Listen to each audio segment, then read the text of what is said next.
No vídeo anterior, falamos um pouco sobre a geografia da Marca de Brandemburgo no século XVI. Se você prestou atenção, viu que esse território não era nada atrativo. Mas não foram as suas características naturais que o levaram a um lugar tão alto na história. Porque como é que um território tão pouco promissor se tornou o coração do Estado europeu mais poderoso do século XXI?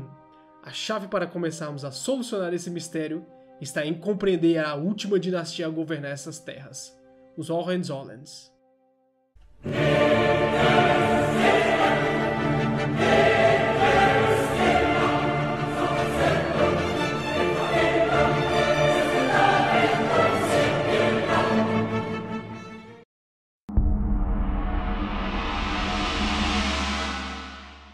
Prudência e ambição.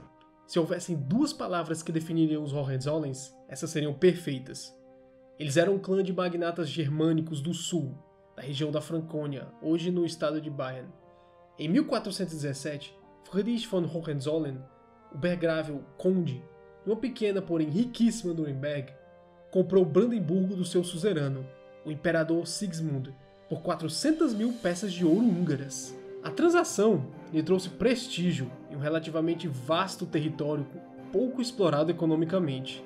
Além disso, Brandemburgo era um dos 7 eleitorados do Sacro Império Romano Germânico, que na época era um mosaico de centenas de microestados e pequenas terras nobiliárquicas que se estendiam por toda a Europa germânica e a sua periferia.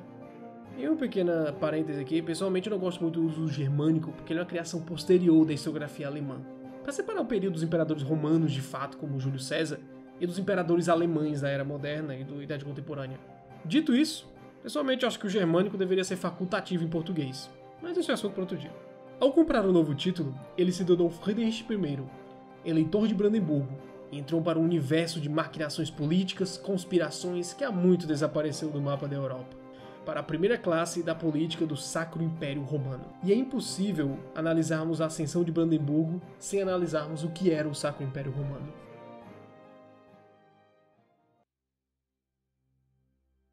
O Sacro Império Romano era um remanescente da Idade Média que sobreviveu até Napoleão destruí-lo de uma vez por todas em 1806.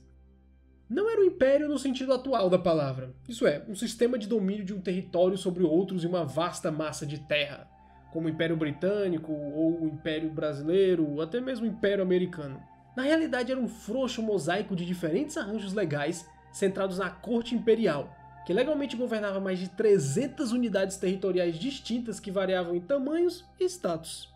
Entre os súditos do Império, não haviam apenas os germânicos do núcleo, mas também nórdicos dinamarqueses, tchecos, eslovacos, eslovenos, croatas e italianos, nas periferias norte, sul e leste.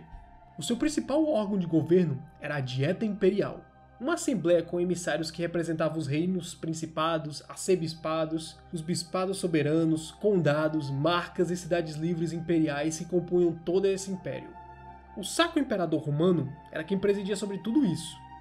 E ao contrário da vasta maioria das monarquias, ele não herdava o seu trono de pai para filho, mas era eleito. Mas essa eleição está longe de ser algo como o sufrágio universal que temos hoje em dia. Na verdade, ele era eleito por um corpo de 7 eleitores, e cada novo imperador precisava ser escolhido em comum acordo pelos eleitores. Então, na teoria, qualquer dinastia elegível poderia pleitear até mesmo governar o império. E de fato isso aconteceu por bastante tempo. Se pensarmos no modelo similar contemporâneo, temos a questão do papado de Roma. Mas acontece que, como na nossa política, logo algumas raposas velhas tomam conta de todo o pleito. E desde o final da Idade Média, até a abolição do Império em 1806, a escolha para governante virtualmente sempre caía nas mãos do homem mais velho da dinastia Habsburgo. E os Habsburgo são essenciais para entendermos a ascensão Hohenzollern em Brandemburgo.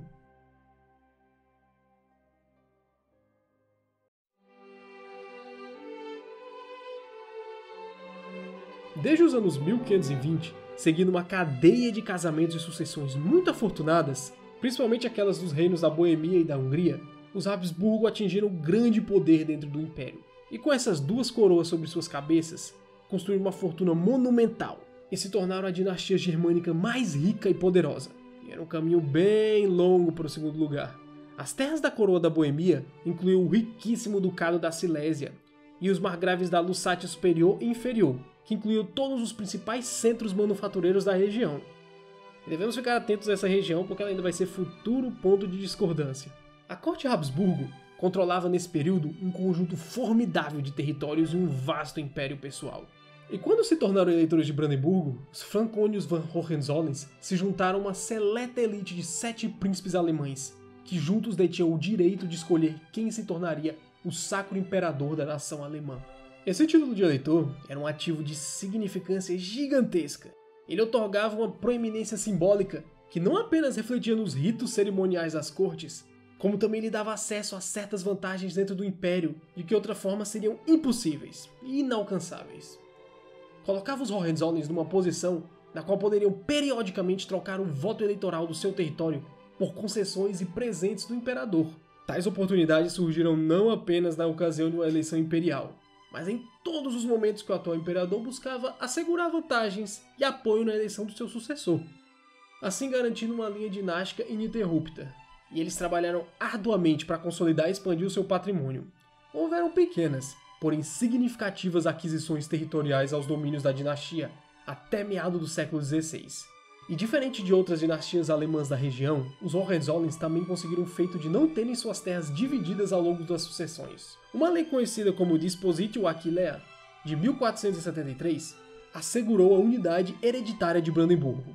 Uma série de golpes de sorte, conspirações palacianas e mortes precoces de um tanto quanto suspeitas de certos membros da família auxiliaram nessa empreitada para manter a suzerania sobre as terras da marca em um só governante. Apesar de todos os acontecimentos, as ações deles ainda sugerem que a dinastia Hohenzollern atuava e pensava muito mais como chefes de clã guerreiros do que como chefes de estado. Ainda assim, mesmo com a tentação de colocar a família em primeiro lugar, ela nunca foi mais forte do que a vontade de manter o território unificado e íntegro. E sem as divisões entre os diversos herdeiros, como em outras localidades, pôde-se aplicar um pensamento de longo prazo muito benéfico para a região. Outros territórios dinásticos foram sendo esfacelados ao longo das gerações, enquanto microestados cada vez menores tomavam o lugar de outrora grandes domínios, que foram obliterados e substituídos por algo que não pode ser comparado com nada senão um mosaico quando olhamos para o mapa do Império. Mas enquanto os outros se despedaçavam, Brandemburgo permanecia intacto. Os imperadores Habsburgo governavam sobre uma massa territorial colossal, se comparado com qualquer outro país da época em todo o planeta, com exceção talvez dos Ming e dos otomanos. Mesmo assim, os eleitores de Berlim souberam navegar nesses mares tortuosos de maneira muito inteligente. E embora os Habsburgo tivessem se tornado o pilar central de prestígio e poder do Império, eles nem de longe governavam sobre tudo que reinavam. Não havia um governo imperial central, nem o direito imperial de criação de tributos sobre os membros do Império. Tampouco havia algo que lembrasse um exército imperial ou uma força policial centralizada. E mesmo que os imperadores Habsburgo não possuíssem uma hegemonia totalmente absoluta dentro do Império, eles conseguiam navegar de outras maneiras. O imperador precisou desenvolver umas habilidades de negociação de cargos, favores, de barganha e compra direta de interesses e de manobras políticas conspiratórias, muito mais do que desenvolver habilidades marciais. Ele praticamente se tornou um parlamentar do Brasil, quase como uma continuação viva do passado, que cada vez mais se afastava da maior parte da Europa. O Sacro Império Romano era um sistema de governo extremamente dinâmico e fluido, e que seria a fonte de muita instabilidade na balança de poder continental.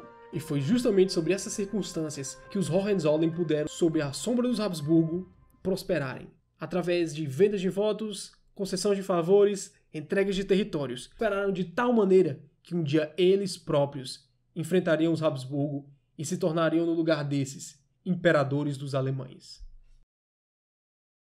Bem, gente, esse foi um vídeo mais curto, porém necessário para introduzirmos a política internacional da época e a incrível maneira habilidosa com que os Hohenzollern navegavam nessa estrutura e na conjuntura também do Sacro Império Romano. E se você gostou, dá um like, assina o canal, toca o sininho para nunca perder os vídeos, acompanha essa série que a gente está fazendo sobre o Reino da Prússia e tchau!